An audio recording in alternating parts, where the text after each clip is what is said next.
بالله السميع العليم من الشيطان الرجيم بسم الله الرحمن الرحيم والصلاة والسلام على أشرف المرسلين سيدنا محمد وعلى آله وصحبه أجمعين. السلام عليكم ورحمة الله وبركاته. C'est pour moi un honneur de pouvoir venir aujourd'hui et d'intervenir dans le cadre de l'Union des organisations musulmanes de Genève. C'est un projet que, juste avant de partir et de quitter Genève, j'avais suivi de loin, dans lequel il y avait eu un investissement important pour réussir à faire en sorte que les organisations de Genève puissent se réunir autour d'une parole qui soit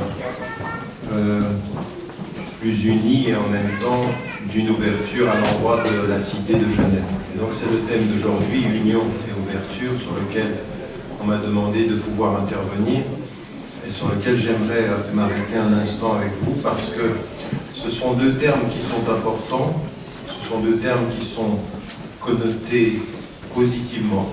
Quand on dit l'union, c'est toujours positif, quand on dit l'ouverture, c'est toujours perçu comme positif.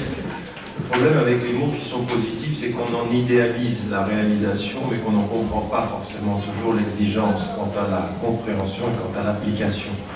L'union, c'est un terme qui est très exigeant du point de vue de ce qu'il requiert de la conscience qui veut le réaliser et des organisations ou des individus qui veulent le vivre. Alors je vais suivre assez rigoureusement les deux pans de la formulation de ce qu'est l'union et de ce qu'est l'ouverture pour faire un double travail. D'abord, la question de l'union et de l'unité des rangs, elle est exigeante parce que ce qu'il faut que nous comprenions, c'est que le défi de l'union, c'est d'accepter systématiquement comme un principe la diversité. En d'autres termes, je commence et j'introduis le concept même d'union en m'opposant totalement et du point de vue strictement islamique, c'est-à-dire du point de vue intérieur à la référence musulmane, mais d'un point de vue humain, comme d'un point de vue politique et d'un point de vue social, dire déjà ce que l'union n'est pas, c'est que l'union n'est pas uniformité. L'union, ça n'est pas l'uniformité de la pensée, l'union, c'est la gestion de sa diversité, justement. Dès que vous parlez de l'humain, dès que vous parlez de l'intelligence, dès que vous parlez de l'humanité de l'homme, vous savez par définition que vous allez devoir gérer la diversité. Et cette diversité, c'est sa gestion qui fait l'union, et c'est sa mauvaise gestion qui fait la division.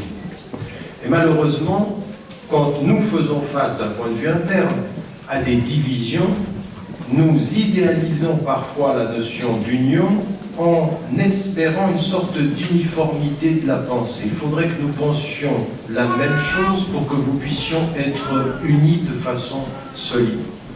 Et ça, ce n'est pas possible. La force de l'union, c'est la gestion solide de la diversité. Et ça a des exigences.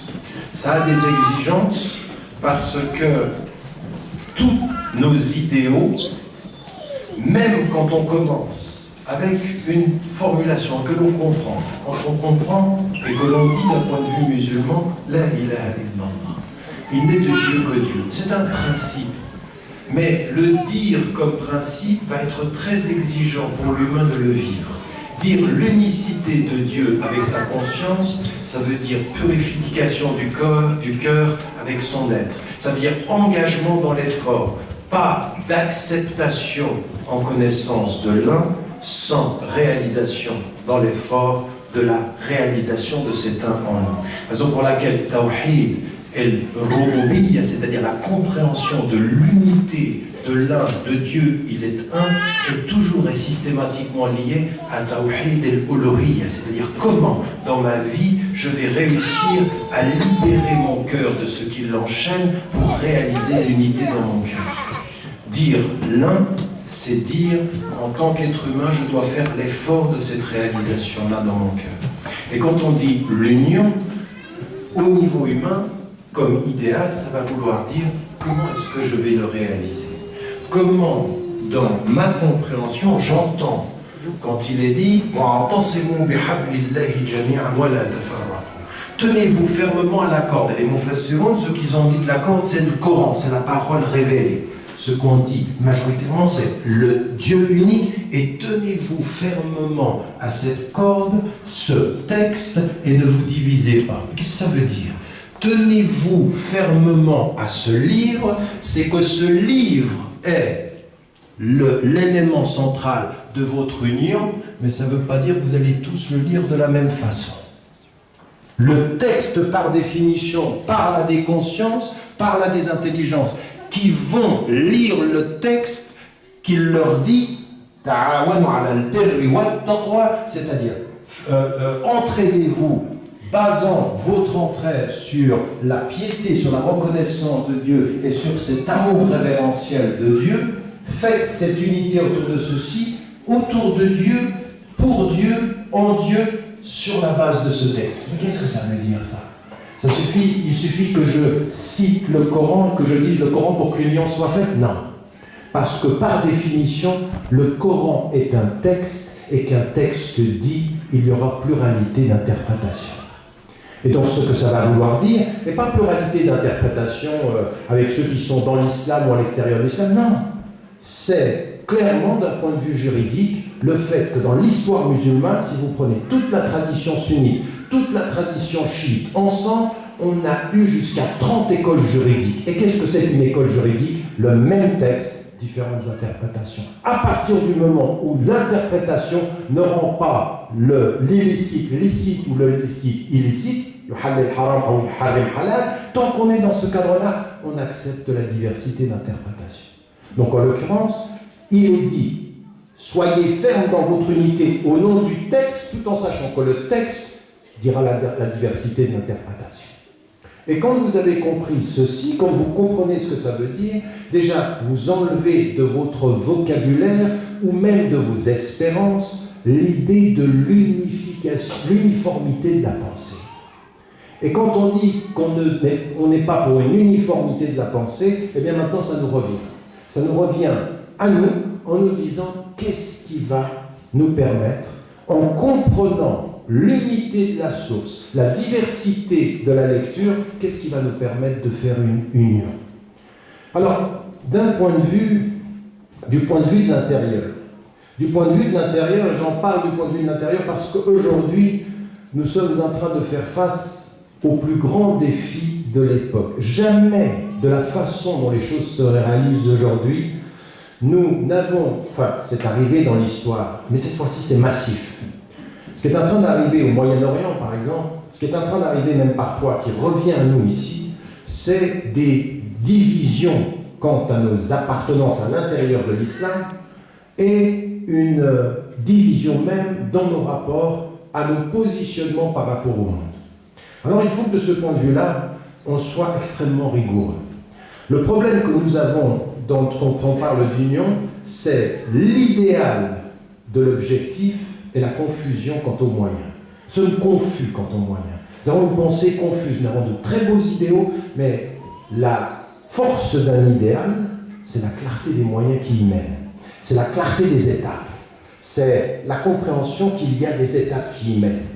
L'idéal d'éduquer toute une communauté à comprendre ce qu'est l'islam, pour qu'Allah dise à la fin « J'ai aujourd'hui parachevé pour vous votre religion », c'est 23 années qui mènent à une pédagogie historique, à une pédagogie dans l'histoire.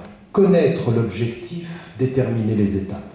Et quand on va parler d'union, il faut y venir en disant « Voilà, sur nous et pour nous, quels sont ces objectifs-là » Et là, il ne faut pas apprendre les choses loin de notre idéal. Il faut qu'on soit très pratique et qu'on soit sérieux dans la traduction pratique de ces exigences-là.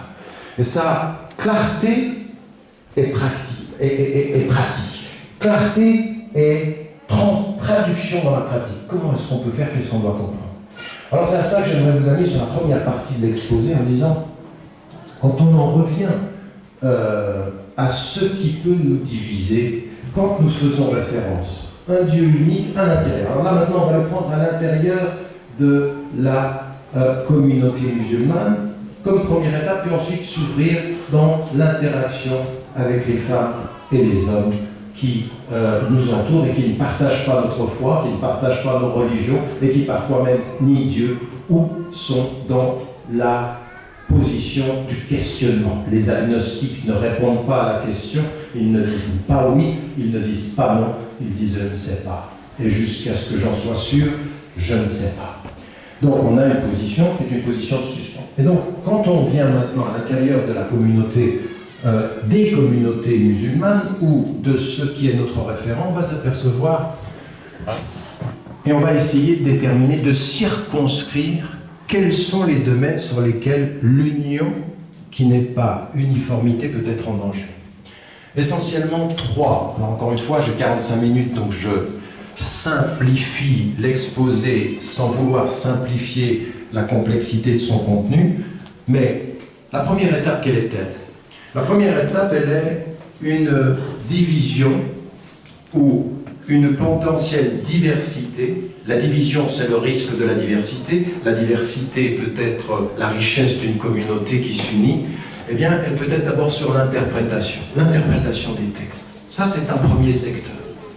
La deuxième des choses que nous voyons aujourd'hui, et nous voyons, c'est pour ça que je vous dis et que j'insiste sur cette question-là, c'est la diversité, non pas simplement de la lecture des textes, mais des traditions. Ce qui est en train de se passer aujourd'hui entre la tradition, la grande tradition sunnite et la grande tradition chiite. C'est un deuxième secteur de potentielle diversité et du risque de division. Et il y a un troisième. Et ce troisième, il est celui de notre regard sur le monde. Il peut être celui de la diversité des vues sur les applications sociales. Il peut être une diversité de vues sur nos positionnements politiques. C'est-à-dire, non pas sur les textes, mais comment nous voyons le monde, comment nous lisons le monde. Et l'un des plus grands défis des communautés musulmanes d'Occident, et de vous en particulier ici à Genève ou en Suisse, ou en France voisine, il va être celui-ci. Nous pouvons lire les mêmes textes religieux, nous pouvons même parfois avoir la même compréhension du religieux, mais nous ne nous positionnons pas de la même façon politiquement. Comment gérer la diversité de la pensée politique avec l'union de la foi? Parce que certains, quand vous n'êtes pas d'accord avec eux politiquement, c'est tout juste s'ils vous gardent dans l'islam. Ils peuvent vous sortir de l'islam si vous n'êtes pas d'accord avec eux politiquement. Et non, je ne rentre pas sur ces positions. Restons positifs. Donc, en restant positif, on va regarder. Donc, on a trois ici potentiels espaces de diversité qui peuvent nous amener à la division. Et là, on en vient à nous poser la question de notre lecture des textes. Et dans la lecture des textes, nous souffrons énormément. Nous souffrons énormément en tant que femmes ou hommes musulmans de voir autour de nous des gens qui ne sont pas de notre tradition, qui ne sont pas de notre... qui sont soit des chrétiens, soit des juifs, soit des bouddhistes, des hindous, des agnostiques ou des athées, qui nous observent et parfois nous souffrons qu'ils nous réduisent tous à une lecture. Les gens musulmans, c'est ça. Et nous souffrons également qu'ils nous réduisent à deux lectures. Et ils disent, il y a les musulmans modérés et il y a les musulmans fondamentalistes. Choisis ton camp, camarade. Et il y en a même qui ont tellement accepté ça, et disent, moi, je suis un modéré. On ne sait pas très bien ce que ça veut dire, mais je suis un modéré. Cette réduction de la complexité de notre référence religieuse à modéré ou fondamentaliste est une insulte à l'intelligence humaine. Il n'y a pas un chrétien, pas un juif, pas un communiste dans l'idéologie, pas un socialiste, pas n'importe quel parti qui accepterait qu'on l'on réduise son appartenance à une idéologie au bon d'un côté et au mauvais de l'autre. Donc, en refusant ces catégorisations, il faut en venir, nous, à l'acceptation et à la compréhension de la complexité à l'intérieur. Et cette complexité à l'intérieur, elle est, par rapport à nos textes, et c'est là où commence l'exigence, le fait que chacune et chacun, dans son univers, certains d'entre vous, ici, la majorité d'entre vous, vous êtes musulmans, mais d'autres sont chrétiens, d'autres sont juifs, d'autres sont d'autres traditions religieuses, et d'autres n'ont pas de religion. Mais quelle que soit l'appartenance que l'on a à un univers de foi ou à un univers de pensée, la première exigence, elle est celle de reconnaître que des mêmes textes peuvent avoir plusieurs lectures, qu'une même idéologie peut avoir plusieurs interprétations. Et ça veut dire ceci, que parce qu'il y a différentes interprétations, bien entendu, d'un point de vue islamique, d'un point de vue musulman, eh bien, il y a des fondamentaux sur lesquels nous sommes d'accord. Et qu'à partir du moment où ces fondamentaux sont d'accord, nous sommes d'accord là-dessus, à l'intérieur de ces fondamentaux, eh bien, il y a une diversité d'interprétations.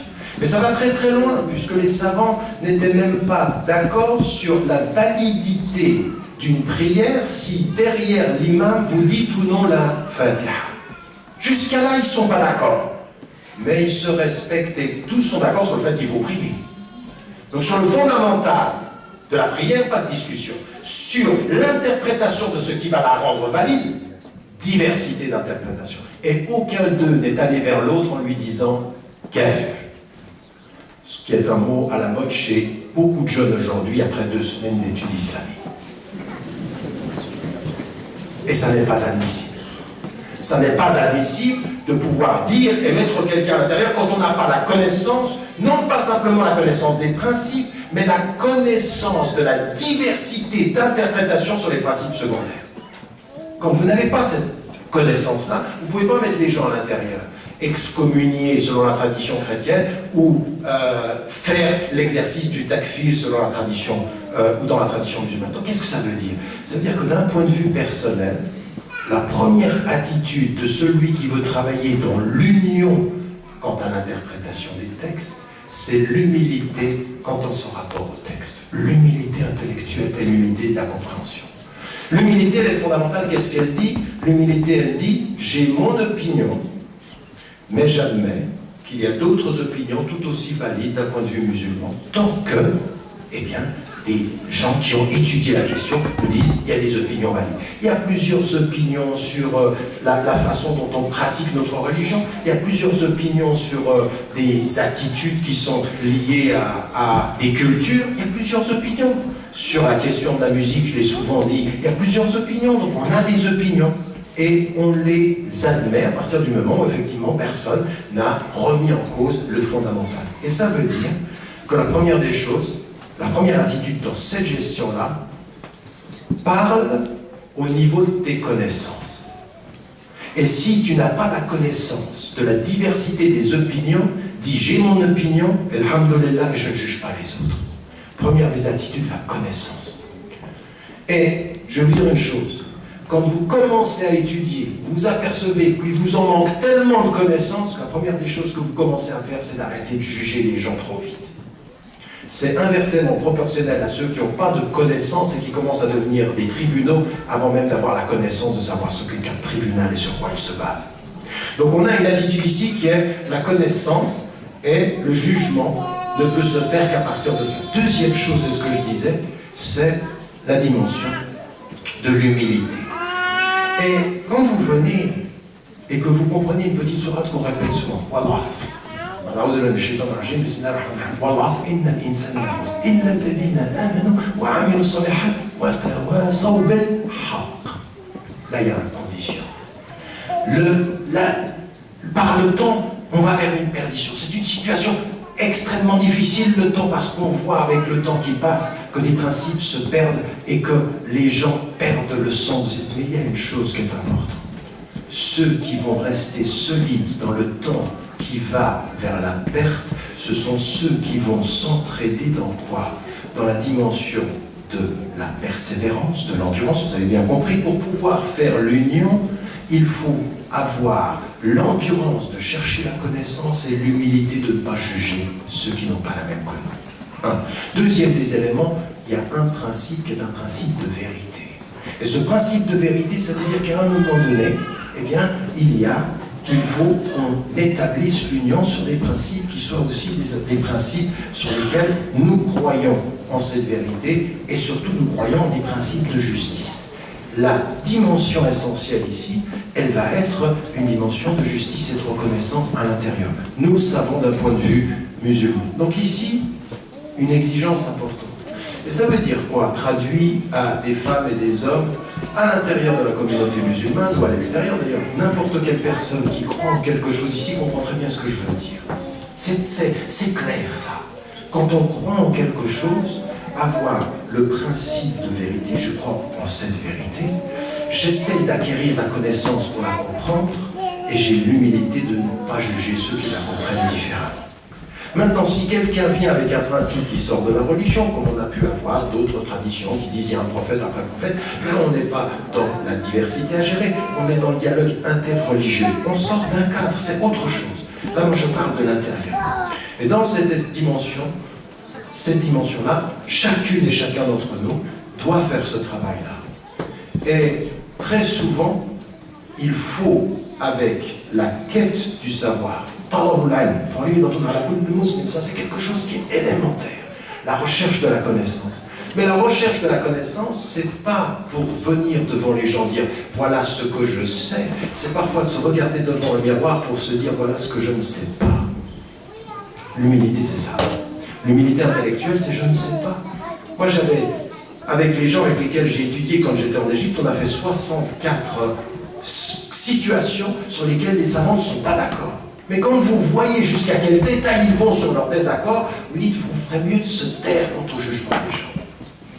Donc l'union, c'est pas un rêve pieux ou un vœu pieux, on est assis, on la rêve. Ça commence dans son engagement personnel avec les gens à l'intérieur. Et ça veut dire en même temps qu'on va avoir un deuxième domaine, le deuxième secteur. On le sait, la tradition musulmane, donc ça c'est même à l'intérieur, entre les sunnites, entre les chiites, on a toutes ces divisions-là, toutes ces potentielles divisions, il faut une gestion de cette diversité-là et accepter nos différentes interprétations. Et là, à tous ceux qui viennent vers vous et qui viennent vous dire il y a les bons et les mauvais musulmans, dis écoutez, l'islam et les musulmans dans l'islam sont aussi complexes que les chrétiens dans le christianisme, que les juifs dans le judaïsme, que les bouddhistes, et que les athées dans l'athéisme, et que les agnostiques dans l'agnosticisme. C'est aussi compliqué. Vous trouvez des courants qui sont divers. Donc déjà, à ceux qui vous jugent en bon et en mauvais, appelez-les à l'humilité du jugement. C'est la pensée coloniale qui venait s'installer dans un pays et qui disait les bons et les mauvais. C'est George W. Bush qui disait ceux qui sont pour vous, pour nous, et ceux qui sont contre nous. La pensée binaire et dogmatique est une pensée dangereuse. Parce que par essence, elle est une pensée de la division, jamais une pensée de l'union. Elle ne gère pas la diversité, elle l'entretient. Parce que la diversité la sert. Le dogmatique a toujours besoin en face de lui de celui qui dit le contraire. Toujours. Et donc, en l'occurrence, celui qui va travailler dans l'union, il faut qu'il gère ceci et qu'il dise aux gens, mais non, dans la tradition musulmane, quand j'avais écrit le livre Les musulmans d'Occident, j'avais mis en évidence, dans le rapport au texte, jusqu'à 7 courants différents. Ceux qui sont plutôt dans la tradition littérale, ceux qui sont dans la tradition scolastique, c'est-à-dire une el-madhab, ils suivent un madhab particulier, une école, ceux qui sont dans la tradition réformiste, ceux qui sont dans une tradition mystique. Il y a plusieurs façons de lire. À partir du moment où on est dans les limites de cette lecture, les savants entre eux ont toujours accepté cette diversité. Premier élément. Deuxième élément, maintenant on a des traditions qui se sont installées historiquement, et vous le savez, je ne vais pas rentrer dans les détails parce qu'il y en a plus qu'une, mais on a aujourd'hui la tradition sunnite et la tradition chiite qui sont aujourd'hui dans une situation de potentielle implosion. Ce qui est en train de se passer au Moyen-Orient n'est pas nouveau, et vous savez ce que disait Ben Abi. Ben Abi disait « Nous avons été colonisés parce que nous étions colonisables. Et nous sommes divisés parce que nous sommes divisables. » C'est-à-dire que n'importe quelle personne qui connaît assez bien la mentalité des musulmans, pas l'islam, la mentalité des musulmans, peut jouer de ses appartenances. Et aujourd'hui, nous sommes en train de faire face à l'un des dangers les plus importants, c'est, sur la base du clivage politique, l'opposition entre les sunnites et les chiites. Et là, au niveau international, il y a un vrai problème, parce qu'on en arrive aujourd'hui à voir que tous les points qui pouvaient permettre une union, et cette union, je l'ai dit, elle est basée en vérité et en principe, il faut baser l'union sur des principes. Eh bien aujourd'hui, tout ceci, ça explose.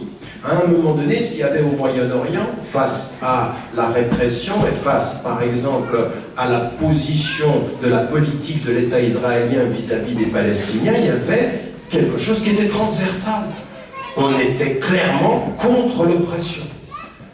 Par rapport aujourd'hui à ce qui se passe en Syrie, on s'aperçoit que ce n'est plus une question qui est politique, ça devient une question qui est religieuse, au sens où ce qui se traduit, les chiites soutiennent Bachar el-Assad, les sunnites soutiennent l'opposition, et ça se traduit avec des choses que j'ai jamais vues dans ma vie ou que je reçois aujourd'hui sur mon site, des insultes en disant « tu n'es pour l'opposition en Syrie que parce que tu es sunnite ».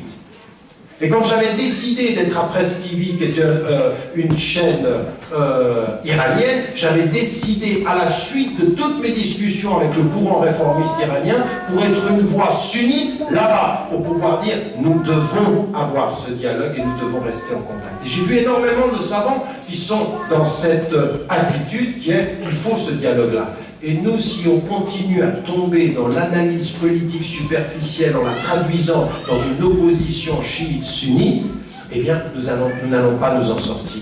Bien entendu, nous avons des désaccords. Bien entendu qu'à partir d'un certain moment, il faut qu'on soit clair sur les termes de notre union, basée en vérité, basée en principe, et la reconnaissance que nous appartenons à l'islam. Mais il faut, de ce point de vue-là, que nous fassions attention à une chose, et ça c'est le deuxième aspect sur lequel j'aimerais insister. Premier aspect, la connaissance. Première condition, pardon. Deuxième condition, l'humilité intellectuelle.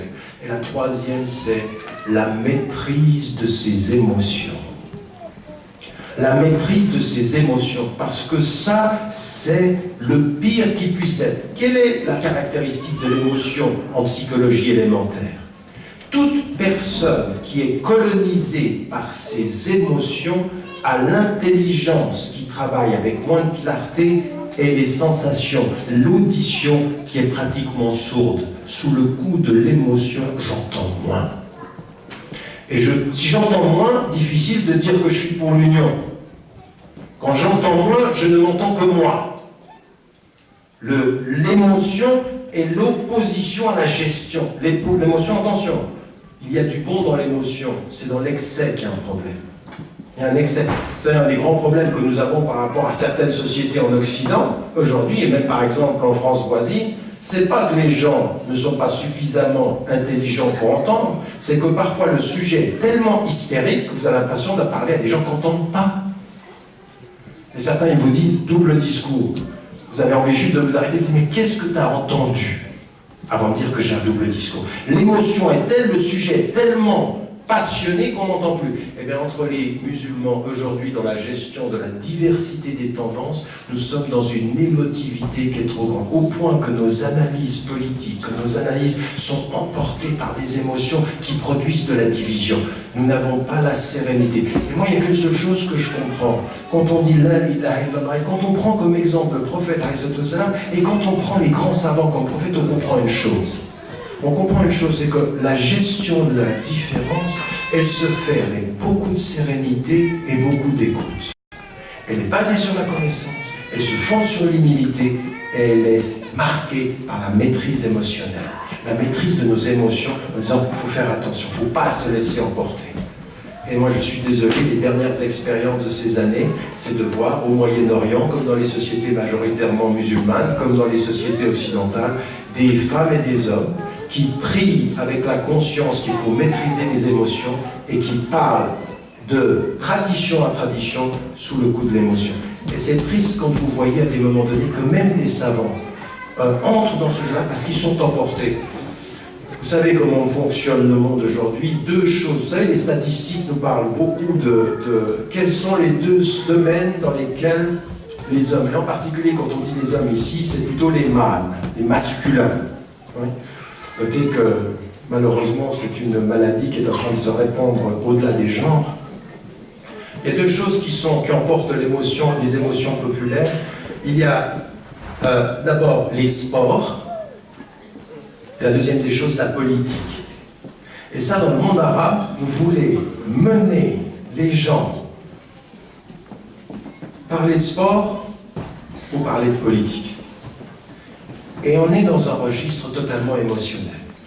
Et donc, aujourd'hui, il faut que nous fassions attention aussi comme troisième condition. Comme troisième condition de ceci. Maintenant, on entre dans le troisième domaine. Et le troisième domaine de l'Union, c'est celui de nos perceptions politiques. Alors, il y a une chose qui est claire. Non seulement les savants, ils sont déjà pas d'accord, et ils l'ont accepté dans la diversité sur leur lecture des textes. Il y a une diversité acceptée, il y a une diversité d'écoles, il y a une diversité de tendances, il y a une diversité, il y a deux traditions qui se reconnaissent comme légitimes et qui doivent vivre ensemble, donc qui doivent gérer ceci au-delà des perceptions politiques. Mais il y a une troisième chose sur laquelle ils sont d'accord, c'est qu'ils ne sont pas d'accord sur l'interprétation de certains textes, mais ils ne sont pas d'accord non plus sur l'application de ces textes dans la réalité. Quelles sont les étapes, par quoi on commence, quelle est la stratégie? Parce qu'il y a un ijtihad, un raisonnement humain sur les textes, quand les textes ne sont pas clairs, mais il y a un raisonnement humain sur le contexte, c'est-à-dire comment on applique les choses, quelle est la stratégie. Alors déjà, là, comment est-ce qu'on va appliquer ceci? Il faut déjà accepter que même le plus grand savant du point de vue des textes peut ne pas être le plus grand savant quant à la connaissance du contexte. Il peut se tromper, il sait les textes qui ne comprennent pas le contexte. Des fois, il y a des gens qui ne savent pas. Et le meilleur des exemples, c'est quand vous importez une pensée de quelqu'un dans un pays majoritairement musulman et vous l'amenez ici, c'est quelqu'un qui ne connaît pas le contexte. Ça me fait penser au responsable de Care aux États-Unis. Il dit des fois, nous, on veut régler les problèmes de notre pays comme quelqu'un qui vient aux États-Unis, puisque c'est là-bas qu'il vit, et il a la carte du Caire. Ben non, la carte du Caire, ça ne marche pas. Tu ne trouves pas ta voie aux États-Unis avec la carte du Caire. Ça veut dire quoi? Ça veut dire que la connaissance du contexte, c'est quelque chose qui est encore un autre domaine de diversité d'interprétation. Vous êtes à Genève ou en France voisine, et bien même les priorités de comment est-ce qu'on va appliquer les choses, quelles sont les choses qu'il faut faire pour rester fidèle à sa tradition, mais qu'est-ce qu'il faut faire par rapport au contexte, on ne va pas être d'accord. Ajoutez à cela un domaine encore plus passionné, c'est que nous avons des opinions politiques qui ne sont pas les mêmes. Donc vous avez des gens aujourd'hui qui vont entrer dans des partis qui sont plutôt à droite, d'autres plutôt à gauche. Donc vous ne pouvez pas aller vers les gens et dire, tu sais quoi, il faut arrêter d'être à droite. Tu sais quoi, il faut arrêter d'être à gauche. Et pourquoi? Parce que t'es musulman. Ah ben oui, d'accord. Mais il y en a certains qui vont d'abord être plutôt dans le social, mais ça, il faut l'admettre, ça. Il faut que l'on comprenne que rien, personne ne peut remettre la qualité de ma foi à la lumière de mes opinions politiques. Ça n'est pas ton travail et ça n'est pas ton droit de juger de la qualité de ma foi sur des opinions politiques. Maintenant, si tu veux parler politique, parlons politique. Et là, il faut qu'on accepte. Et ça, ce sera quelque chose d'essentiel, que sur nos opinions politiques, il va falloir y avoir des débats. Alors, dans les sociétés occidentales, c'est une évidence. Vous êtes ici, il y en a qui sont plutôt dans le parti... Rien qu'ici, dans cette salle, il y en a qui sont dans le parti socialiste, dans le parti libéral, dans le parti écologiste, il y en a qui n'ont pas de parti, il y en a qui cherchent encore. Et on fait quoi? Il y en a qui sont moins musulmans que d'autres. Vous allez estampiller l'islam vert parce qu'il faut aller dans le parti écologiste, ou rose parce qu'il faut aller chez les socialistes, ou libéral parce qu'il faut s'ouvrir. Notez que libéral, c'est un mot à plusieurs connotations. J'entends par là que dans ce domaine-là, pour n'importe quelle organisation, et nous sommes confrontés à ça, nous allons devoir gérer la diversité de nos positionnements par rapport au contexte. Quelle priorité, quel positionnement politique, et nous devons admettre ceci. Même dans des sociétés majoritairement musulmanes, dans des organisations qui étaient dans la réforme sociale, ils disaient « Allez dans les partis et trouvez votre voie, là où vous vous trouvez bien par rapport à vos idées, mais admettez la confrontation. » Et là, ça demande une quatrième condition. La quatrième condition, c'est la maturité intellectuelle. C'est-à-dire la maturité de savoir, voilà, moi c'est mon opinion politique, je pense que n'importe quelle personne qui m'écoute sur le spectre des analyses politiques contemporaines, je suis plutôt à gauche. Et j'aime pas tellement ceux qui sont tellement à droite. Je suis pas un homme de droite. Et je suis pas pour... Non, je suis pas. Mais est-ce que je vais pouvoir, avec une maturité politique, gérer ce différent politique en admettant qu'à un moment donné, nous sommes d'accord sur des choses qui sont essentielles? La communion du cœur sans l'accord de l'intelligence. C'est possible. Ça demande une maturité. Ça demande, à un moment donné, de savoir qu'on peut ne pas être d'accord. Au niveau des compagnons du prophète, on a vu ceci. Ils étaient sur des positions qui pouvaient être différentes. Et ils l'ont géré avec maturité. Connaissance, humilité, de ce point de vue-là, gestion de ses émotions et maturité. C'est-à-dire reconnaître cela. Et aujourd'hui, nos sociétés ici en Occident, dans cette union-là, il va falloir l'admettre. Et quand vous faites l'union des organisations musulmanes de Genève et que vous invitez les politiques, il faut qu'ils comprennent, les politiques, il faut inviter le large panel. Ça ne veut pas dire qu'on est d'accord avec tous, ça ne veut pas dire qu'on est d'accord avec l'un, mais c'est qu'on a compris que tous font l'expression politique de notre unité. Voilà. Donc ça veut dire que c'est comme ça qu'il faut se situer. Je suis dans les temps. Donc voilà, moi c'était ce premier élément, ces trois domaines sont pour moi essentiels et ça demande de chacune et de chacun d'entre nous un engagement qui est une vraie gestion de ses connaissances du point de vue religieux, une vraie humilité quant à l'opinion des autres et aux différentes opinions, un vrai travail sur les motifs, un vrai travail sur... Mais moi je suis sérieux, je suis très sérieux sur cette question-là parce que les communautés musulmanes, aujourd'hui, on est soumis à une telle pression psychologique qu'on est émotif même dans la réponse, on est émotif dans la défensive, on est sur la défensive et c'est très émotif. Et il y en a même qui viennent vers moi, je veux dire, vous écrivez des livres pour construire une intelligence et ils viennent vers vous et disent ah là, comme tu l'as eu, lui. Ça veut dire quoi, comme tu l'as eu, lui? C'est uniquement la défensive émotionnelle. Ah oui, alors là, tu lui en as mis. Tu lui as mis quoi? Quel est le but? On a envie de nous faire tomber dans ce piège-là, dans ce piège de la confrontation émotionnelle. Faire en sorte que nous nous entendions moins pour que nous devions plus émotifs dans nos cris. Eh bien, nous, il faut qu'on reste calme dans le sens et qu'on se fasse entendre dans la substance de ce que l'on dit, pas dans l'émotivité de ce qui est entendu. Ça, c'est l'expression de la spiritualité dans la diversité, sur laquelle chacun d'entre nous doit travailler, parce que nous sommes tous exposés à cela. Maintenant vient une autre chose, qui est celle de l'ouverture, et ça va m'amener à ma conclusion, sur laquelle nous devons aussi travailler. Alors c'est un mot extraordinairement beau, l'ouverture, il faut s'ouvrir. Sauf qu'à un moment donné, un sociologue français vient vers moi, et je l'ai entendu des deux, de l'intérieur et de l'extérieur. Il me dit, mais toi là, ça fait 30 ans que tu parles de l'ouverture, ça sert à quoi? Quand tu veux t'ouvrir, ça sert à quoi? Tu vas y perdre ta foi, tu vas... Mais dis aux musulmans, restez entre vous, et voilà, soyez des bons musulmans. Et j'ai entendu de musulmans qui m'ont dit, mais c'est quoi ça? Et puis parfois, il s'appuie sur un hadith qui est dans c'est-à-dire celui qui va se ressembler à un peuple, il va devenir un des leurs, donc on est perdu. Fermons-nous. Dans la fermeture, il y a la protection. Et je me souviens même d'avoir parlé dans un dialogue interreligieux avec un Américain juif qui disait, vous savez, ce qui nous a sauvés, nous, c'est qu'on a mesuré notre ouverture. On ne s'ouvre pas sur tout. Les choses restent fermées, c'est entre nous, parce qu'il faut les protéger. Et à un moment donné, dans le beau mot de l'ouverture, viennent des conditions, et qu'est-ce que l'on veut? Qu'est-ce que l'on est en train de dire quand on dit il faut s'ouvrir? Et ça, c'est encore une fois une cinquième condition entre l'union et l'ouverture que j'ajoute. C'est celle de, dans la maturité, dans la gestion de l'émotion, la cinquième des conditions, c'est le sens de l'équilibre. Le sens de l'équilibre. Et le sens de l'équilibre, oui.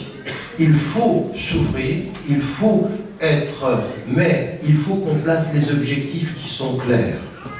La première des choses, c'est je ne m'ouvre pas pour me perdre, mais je m'ouvre à un autre être tout en étant moi-même. Et la première des conditions de l'équilibre, c'est se connaître soi. C'est-à-dire avoir la connaissance de tout, avoir les exigences. Toute personne qui s'ouvre sans se connaître aura toujours peur de celle à qui ou celui à qui elle s'ouvre, parce que l'autre devient un danger si je ne sais pas qui je suis. Et quand je dis souvent en Occident que l'un de mes grands problèmes avec mes concitoyens en Suisse ou en Europe, c'est pas la question de l'islam. C'est parfois chez mes concitoyens la mauvaise connaissance d'eux-mêmes. C'est qu'ils se disent, ce type-là, il sait qui il est et moi je ne sais plus.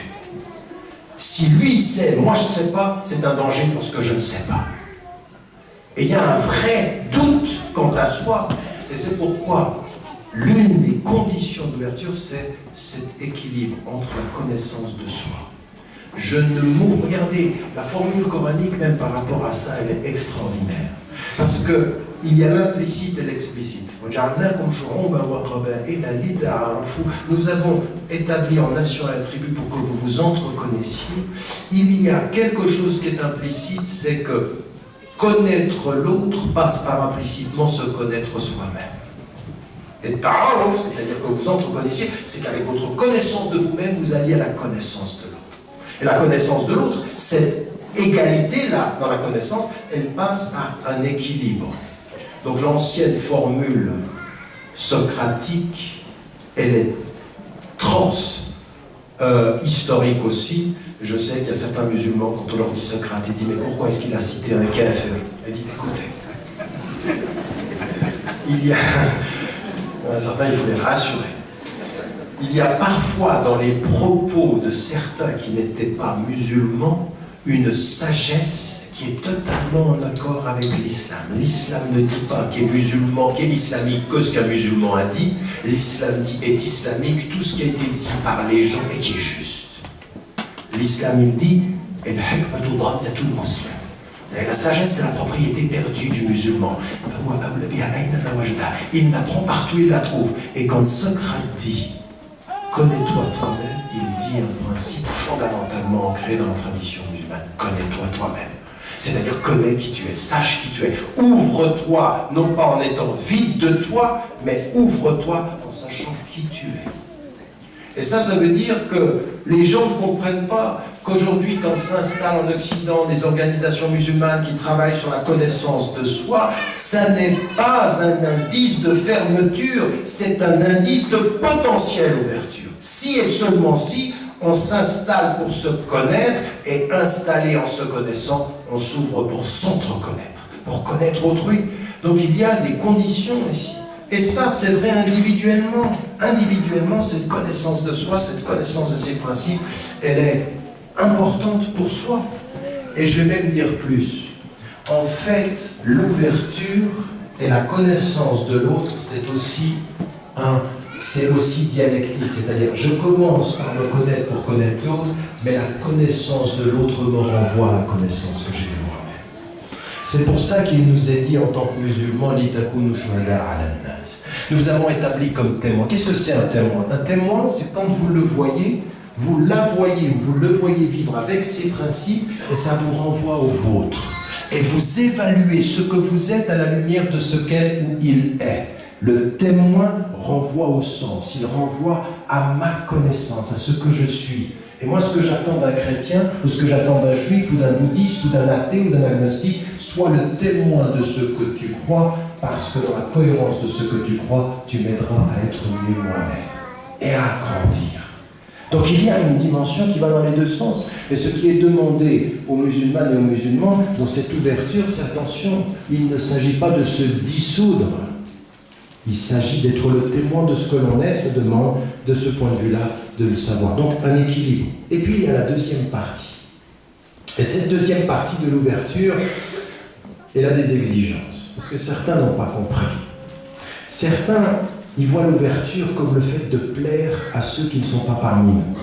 Alors moi je le répète souvent, des fois je viens faire des conférences dans le dialogue interreligieux, à l'université, avec des gens qui ne sont pas de tradition musulmane. Et des fois, il y a des musulmans, ils écoutent ce que je dis et ils regardent le non-musulman. Est-ce qu'il va aimer? Et ils viennent après la conférence et disent, tu sais quoi, ils ont aimé. Attends, c'est une entreprise de marketing ce qu'on fait. On est en train d'essayer de se faire aimer. Mais moi, attendez, si au nom de la vérité tu n'aimes pas, eh bien tu n'aimeras pas. Mais si au nom de ce qui est la cohérence et la justice, nous nous rendons compte que nous partageons, alors oui, là, il y aura du respect de l'amour. Mais il y a du respect, c'est-à-dire avoir une parole de... Donc on n'est pas là pour faire une entreprise. Alors, comprenez bien, on ne s'ouvre pas pour plaire. Voilà la contre-condition. On s'ouvre avec l'idée de se connaître et de faire connaître. Et qu'est-ce qui est intéressant ici? C'est que dans l'oreille de celui qui n'est pas musulman, dans vos concitoyens genevois, dans vos concitoyens français, dans ceux qui, ici à Genève, qu'ils soient politiques, qu'ils travaillent dans l'intégration et qu'ils ouvrent, qu'est-ce qui est important? Ce qui est important, c'est qu'on entend ce que les gens ont à dire. Aujourd'hui, moi je viens d'un pays où il y a, à Genève, à Londres, où il y a quelques années, c'était le pays où on se disait, c'est là où il y a une diversité, tout ça. Sur 4 jeunes Britanniques, 1 sur 4 aujourd'hui ne fait pas confiance aux musulmans. C'est-à-dire qu'on est arrivé aujourd'hui, 25%, c'est énorme dans ce pays-là, et en particulier avec son histoire. Et quand vous venez aujourd'hui, que vous entendez en France voisine, 73%, 73% ne font pas. Et quand vous voyez à Genève, avec en Suisse aujourd'hui, vous entendez ce qui vient du Tessin, vous entendez ce qui vient s'installer en Suisse, où on nous dit, sur 4 minarets, on va faire disparaître les minarets. Ça veut dire quoi? C'est-à-dire qu'à un moment donné, la perception, elle est très négative. On va s'ouvrir vers quoi? Pour faire un travail de marketing en se disant, le problème, c'est pas qu'on ne leur plaît pas, le problème, c'est qu'ils ne connaissent pas, le problème, c'est qu'il y a un vrai travail de connaissance, le problème, c'est qu'il y a un vrai travail de présentation de soi, avoir la dignité de se présenter pour ce que l'on est et de dire ce que sont nos principes. Donc ici, c'est un travail d'équilibre qui est nécessaire. Il faut que j'arrête, hein, j'ai dépassé mon temps. Donc, ce principe-là, qui est basé sur le fait d'être soi et d'entrer en communication avec autrui. Mais vous avez bien compris, quand on dit le verset, l'entreconnaissance, ça va dans les deux sens. Et ça veut dire, d'accord, ça veut dire que pour nous qui sommes installés en Occident, l'ouverture, elle est d'être soi, d'être les témoins de ce que nous sommes, mais il faut aussi étudier ce que sont les femmes et les autres, les femmes et les hommes autour de nous, avec les autres traditions. Il faut avoir cette curiosité, pas d'ouverture sans curiosité. Curiosité intellectuelle, savoir ce que les gens pensent, qu'est-ce qu'ils disent. Si les gens autour de vous ont une perception négative, vous pouvez jouer aux victimes en disant « il faut arrêter de jouer aux victimes ». La mentalité de victime, c'est le contraire de ceux qui cherchent l'ouverture, qui soit sereine et qui soit noble. Là, celui qui est pour l'ouverture, il connaît ses responsabilités et il n'y a pas de pensée victimaire à entretenir. La condition ici, c'est de aussi connaître les autres, les écouter, entendre ce qu'ils ont à dire, entendre la légitimité des questions qui vous sont posées. La légitimité des questions qui sont posées. Quelqu'un de normal qui regarde la télévision aujourd'hui, s'il n'a pas des questions légitimes à poser des musulmans, c'est qu'il est sourd. Il ne voit pas. Il y a des questions légitimes, donc il faut les entendre. Et il faut entrer dans un débat et une ouverture qui soit sereine. Donc une première, ici, condition. Ce que je disais, c'est que cette diversité-là, il faut la regarder avec énormément de profondeur. Quand on entend dans le Coran, et puis dans un autre verset,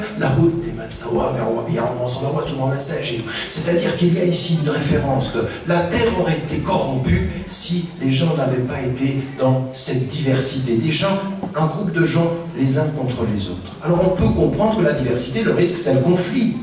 Et ici vous avez des synagogues, des ermitages, des mosquées, des lieux de prière auraient été détruits. Ça veut bien dire qu'ici, s'il n'y avait pas eu cette diversité, le fait religieux, il y aurait eu des luttes religieuses.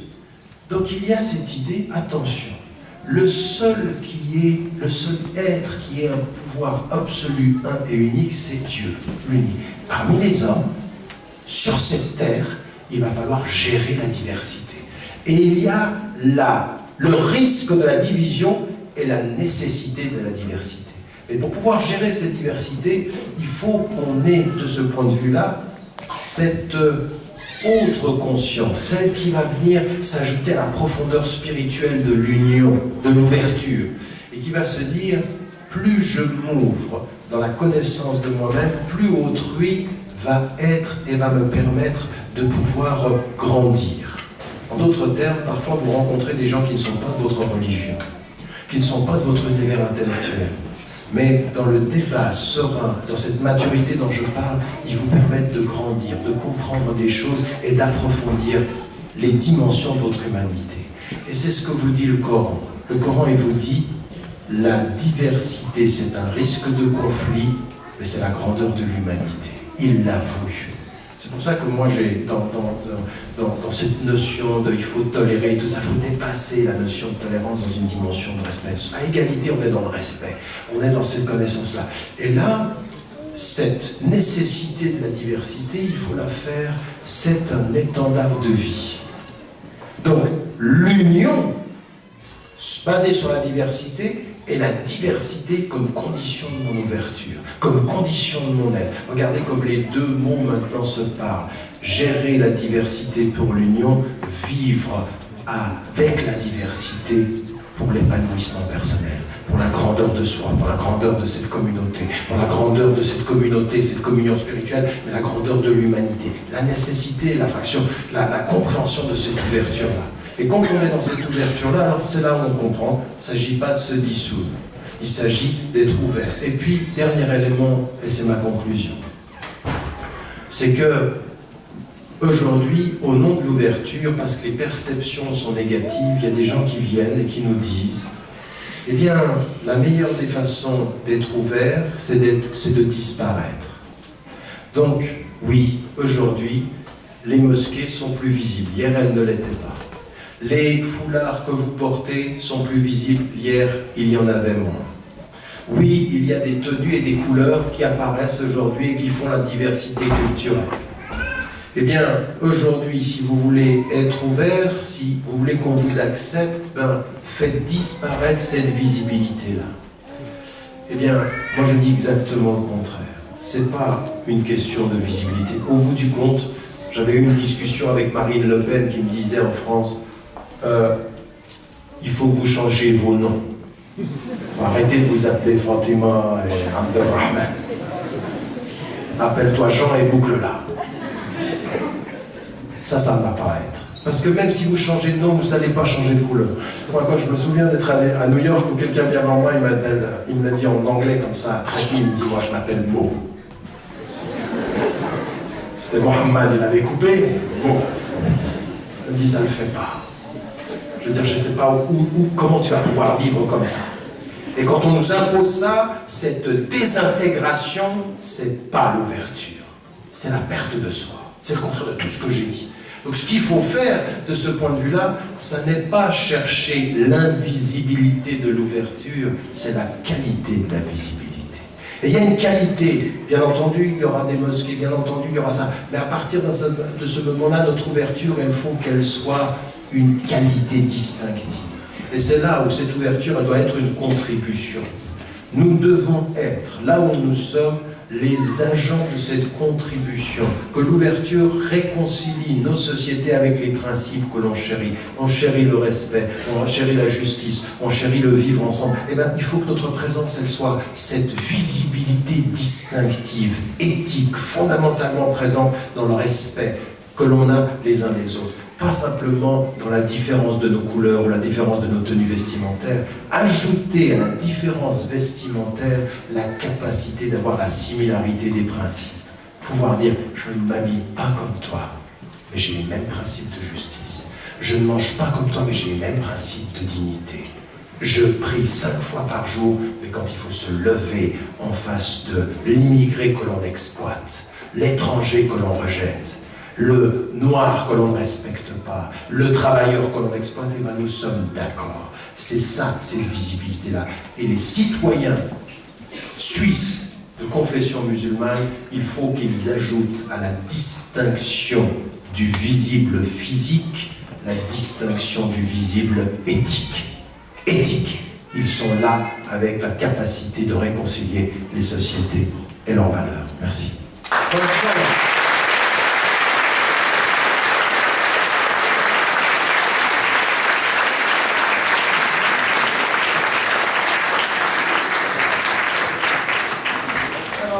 On va passer aux questions parce qu'on a 5 minutes.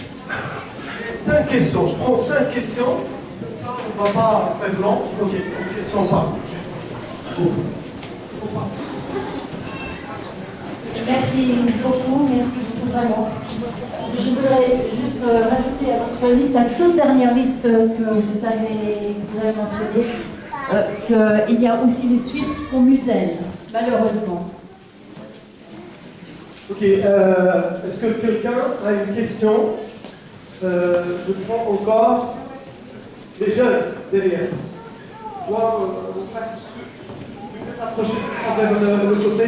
Je t'en remercie infiniment. Non. Présente-toi et ta question.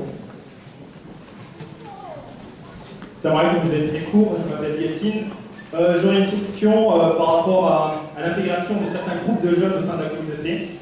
Vous avez dit que l'ouverture était exigeante au niveau intellectuel, qu'il fallait une certaine maturité, une connaissance de soi en citant Socrate.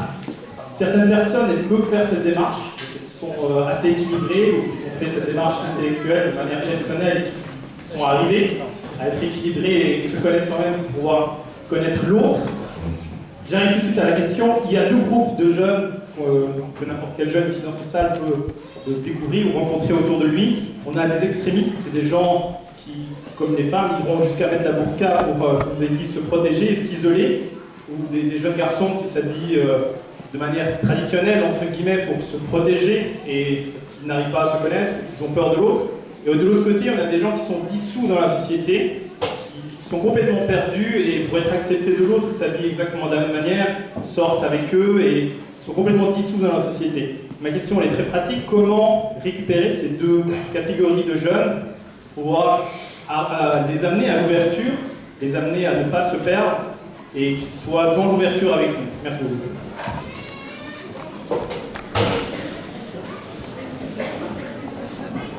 Est-ce qu'on prend toutes les questions? C'est toi qui sais. On prend tout en même temps, oui.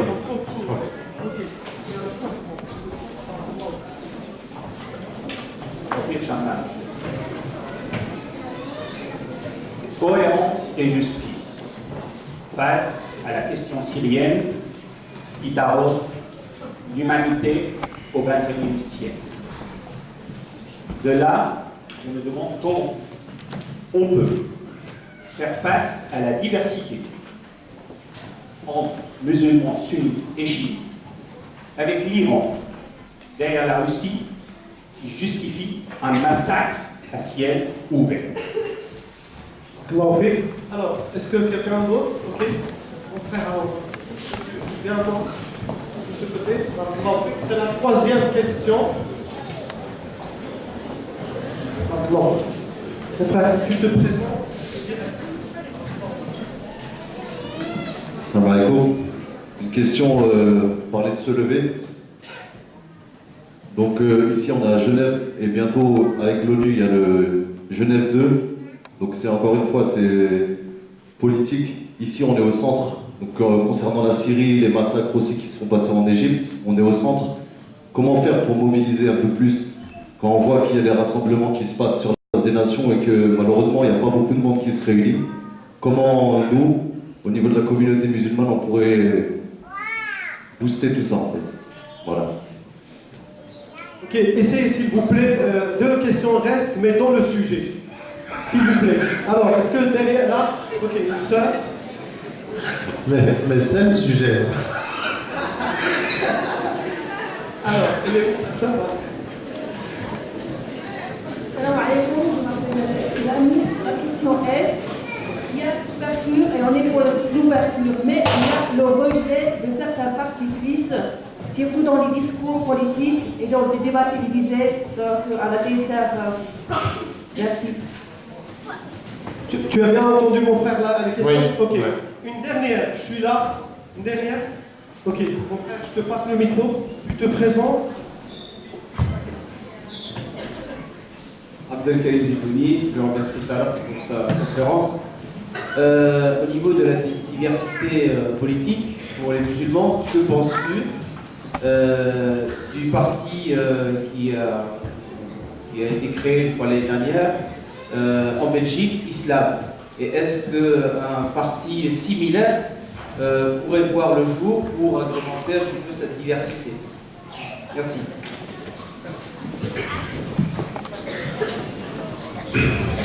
C'est bon? Ok, mon frère, à toi. Donc, C'est bon? Est-ce que... J'y vais? Oui, c'est à toi. J'y vais? Ok, c'est bien.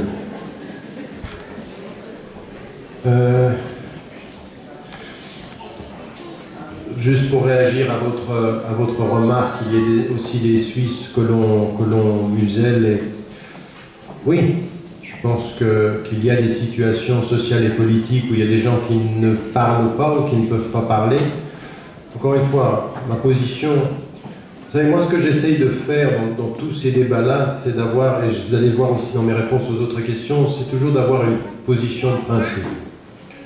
Un citoyen suisse aujourd'hui, c'est pas un citoyen suisse qui veut le bien de son pays, c'est-à-dire selon les 3 principes que j'ai déterminés pour quand une intégration est réussie, le respect de la loi, la connaissance de la langue et la loyauté au pays.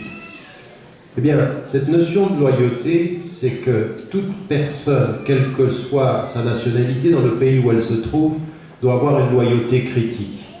Et elle doit pouvoir exprimer ses vues. Et c'est à nous de faire ce travail-là, c'est à nous de pouvoir le dire aussi. C'est-à-dire qu'effectivement, encore une fois, relativement à d'autres pays du monde, en Suisse, on peut s'exprimer. Mais il y a des situations, oui, relativement quand même, on peut s'exprimer. Et il faut le reconnaître, que c'est déjà le début du débat, c'est de reconnaître qu'on a dans ce pays la possibilité de s'exprimer, même si du point de vue de l'accès des médias, c'est pas toujours facile, il y a une expression qui est relative, mais tout le monde fait face à ça. Je veux dire que tout le monde, toute personne qui est un tout petit peu consciente des enjeux politiques de l'avenir, doit être un tout petit peu préoccupé par ce cercle vicieux qui fait qu'on donne la parole à des mouvements populistes parce qu'ils font de l'audience, et en même temps on est dans un cercle vicieux en leur donnant de l'audience, on est dans ce débat-là. Donc il faut qu'on s'exprime et qu'il faut qu'on puisse le dire. Le fait que vous l'exprimiez, pour moi c'est une chose à laquelle j'adhère, mais je pense qu'il faut prendre le taureau par les cornes et ne pas accepter la position victimaire, prendre une position de principe. Sur la deuxième question, et qui concernait les jeunes et les moins jeunes aujourd'hui, dont certains sont dans une posture qui est plutôt à l'isolement et d'autres qui sont plutôt dans la perte de leur référence, eh bien, encore une fois, j'essaye toujours dans ce débat d'abord de poser les principes, mais aussi de commencer toujours par poser la terminologie. Et je sais qu'aujourd'hui, à notre époque, quand on parle dans les médias ou quand on parle à un certain nombre d'observateurs, on va vite avec les mots. Oui, extrémiste, ou vous avez utilisé le mot, c'est pour ça que je vous reprends là-dessus. Et c'est vrai qu'il y a des femmes qui aujourd'hui peuvent porter le niqab ou qui peuvent porter ce qu'on appelle la burqa en pensant au niqab, en tout cas elles se couvrent la face, d'autres portent le foulard, d'autres ne le portent pas. D'autres ont des positions par rapport à la société où ils n'ont pas envie d'interagir. Et ma première position de principe, si déjà je ne veux pas les perdre, c'est de faire très attention à la façon dont je les nomme. Parce que j'ai rencontré des femmes et j'ai rencontré des hommes. Moi, je ne pense pas que le niqab, ce soit une prescription islamique. Mais j'ai rencontré des femmes au moment où j'avais pris position dans le débat, et j'ai dû le prendre d'ailleurs sur ce qui s'est passé au Tessin récemment. Eh bien, il y a des femmes qui viennent et qui disent « mais moi, c'est ma foi, c'est ce que je crois ». Et je ne suis pas d'accord avec cette compréhension de la prescription. Et je pense que ce qui va nous permettre d'avancer, c'est dans le dialogue, c'est dans la confrontation des vues, mais ça n'est pas vite aller dans la compréhension que cette attitude-là est une attitude extrémiste. Je prends un autre exemple. Il y a des jeunes qui tout à coup commencent à pratiquer. Et dans leur psychologiquement, dans leur parcours, le fait qu'ils veuillent faire une coupure avec leur passé va des fois passer par la tenue vestimentaire. Un de ceux qui m'avait dit ceci de façon assez profonde, c'est le chanteur Cat Stevens, Youssouf Islam. Il a tout changé d'un coup. Et quand j'avais eu cette discussion avec lui en 94, en 94, j'avais eu une discussion avec lui, et il m'avait expliqué qu'il devait couper avec son passé. C'est-à-dire qu'il est entré dans... il voulait être un nouvel homme. Comme il y a des jeunes qui ont envie d'être autre chose, c'est-à-dire qu'ils ont envie de changer, de couper avec le passé. C'est à ce moment-là où il faut faire attention à ne pas utiliser des termes qui les stigmatisent. Pourquoi ? Parce que parfois,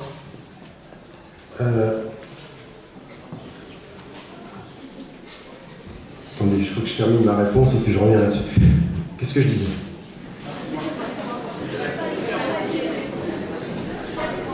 Oui, non, je disais, il ne faut pas les stigmatiser. Pourquoi? Parce que dans leur parcours, il y a des moments donnés où ça fait partie d'un moment de vie, ça fait partie d'une coupure. Et puis il y en a qui ont besoin de s'isoler. Ils ont tellement, ils se sentent tellement en danger qu'il faut accompagner. C'est-à-dire que ma position par rapport à ces jeunes et ces moins jeunes, d'abord c'est de ne pas utiliser les mots extrémistes, c'est de ne pas utiliser les mots radicaux, même s'il y a des interprétations qui sont radicales et extrémistes. Mais avec les jeunes en particulier, l'accompagnement, cesser le jugement sur la forme et s'arrêter à l'accompagnement sur le psychologique et la connaissance. Les deux choses. La psychologie personnelle et la connaissance. La connaissance parce qu'il faut l'alimenter et la psychologie parce qu'il faut tenir compte des histoires des individus. Oui? Je veux dire que certains, ils ont le propos facile, oui, les convertis sont plus extrémistes ou sont plus musulmans que les musulmans. Faites attention à ça, parce que même dans la conversion, à des moments donnés, je veux dire, il y a des femmes et des hommes qui viennent de loin dans leur conversion. Donc il faut accompagner ce mouvement-là et déjà de ne pas avoir le jugement facile. Quand vous connaissez les histoires personnelles, vous cessez d'avoir des jugements impersonnels. Oui? Le jugement impersonnel, global, je crois que ça c'est difficile. Et la deuxième des choses par rapport à celles et ceux qui sont dans une vie où ils sont, là aussi, je veux dire, ne jamais commencer par le jugement sur ce qu'ils font, mais questionner le sens et garder ce contact-là. Et malheureusement, nous parlons beaucoup d'ouverture, mais sommes très très souvent enfermés autour de nos organisations, très très souvent enfermés autour de nos mosquées, très enfermés autour de notre communauté. On se parle en minorité, on a l'impression qu'on parle de tous. La réalité aujourd'hui, c'est qu'en chiffres factuels, ceux qui fréquentent les mosquées et les organisations musulmanes régulièrement, j'entends, sur la question hebdomadaire, pas sur la question annuelle des fêtes, parce que sur la question annuelle des fêtes, on peut aller jusqu'à 70%, 70% à 80%, selon certains pays. Mais dans la réalité quotidienne, c'est de 15 à 20%. De 15 à 20%. Que je finisse. D'accord. Répondre droit. Il faut que j'aille droit au but dans la réponse. Donc, pas de jugement trop hâtif. S'il te plaît. Là, c'est radical. Et je vais vite terminer sur les... Merci. D'accord. Sur la question qui n'était pas dans le sujet, mais était quand même sur le sujet, sur la question de nos positionnements sur la Syrie et les manifestations. Le fait que dans les manifestations, il y ait toujours une minorité, rien de nouveau sous le soleil de Genève, avec ou sans la Syrie, ça a toujours été comme ça, on a toujours été peu dans les manifestations. Maintenant, encore une fois, je comprends les positions émotives et les réactions, il faut les poser en termes de principe. Maintenant, que certains disent, oui, mais comment certains peuvent être avec la Russie et le gouvernement syrien quand ils tuent, je veux dire, vous pourriez avoir quelqu'un qui vous dise exactement la même chose avec des pays du Golfe qui ont soutenu l'État égyptien qui a tué des milliers de personnes. Alors après, on se met entre les deux puis on dit, bon, ben, je suis ni avec l'un ni avec l'autre. Il faut des positions de principe. La position de principe, c'est que partout un gouvernement, quel qu'il soit, chiite ou sunnite, est une dictature, tue les innocents, ne reconnaît pas la liberté des peuples, il faut être contre. Point. Sunnite, chiite, point. On ne commence pas à faire dans le... On est en train de dire, non mais attendez, on est en train de dire par rapport à d'autres États, par rapport aux États-Unis, par rapport aux pays européens, on est en train de leur dire arrêtez le positionnement sélectif et voilà que ça nous retombe dessus. Il y a des positions sélectives chez les musulmans, c'est-à-dire que maintenant on est en train de jouer avec les principes. Non, à partir d'un certain moment. Maintenant que certains soutiennent le gouvernement Bachar el-Assad par exemple, ou soutiennent des pays du Golfe et tout ceci, et bien là on rentre dans un débat politique. Et on se positionne, moi c'est ma position humblement, c'est de dire, moi je m'en suis sur les principes. Le dictateur, je le confronte. Ceux qui soutiennent les militaires, je les confronte. La politique de répression israélienne, je la confronte. La politique de n'importe quel État, la majorité musulmane qui tue, je la confronte. Point, on confronte l'injustice. Non, arrêtez d'applaudir.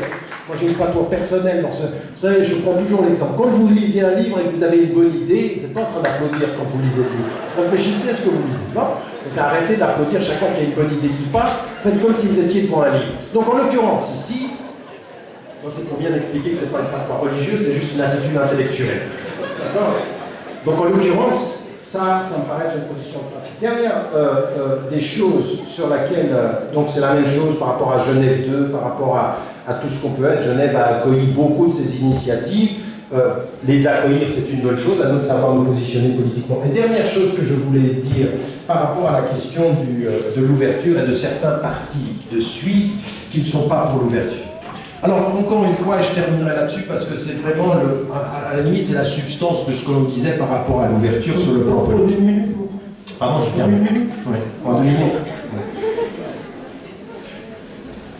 Là encore, vous avez en Suisse des partis populistes et vous avez en Suisse des partis qui sont des partis xénophobes dans leur conception de ce que c'est qu'être suisse. Oui, vous avez dans chaque parti suisse des femmes et des hommes qui sont ouverts et vous avez dans chaque parti suisse, sans exception, des femmes et des hommes qui sont fermés de la même manière. C'est pas parce que vous êtes socialiste que vous êtes ouvert d'esprit. J'ai vu des socialistes progressifs sur la question sociale, très réactionnaires sur la question culturelle et religieuse. J'ai vu des gens la même chose dans le Parti libéral. À partir d'un certain moment, on peut se positionner comme des victimes en disant il y a des partis qui nous rejettent. Voilà, après on devient des êtres, des citoyens responsables.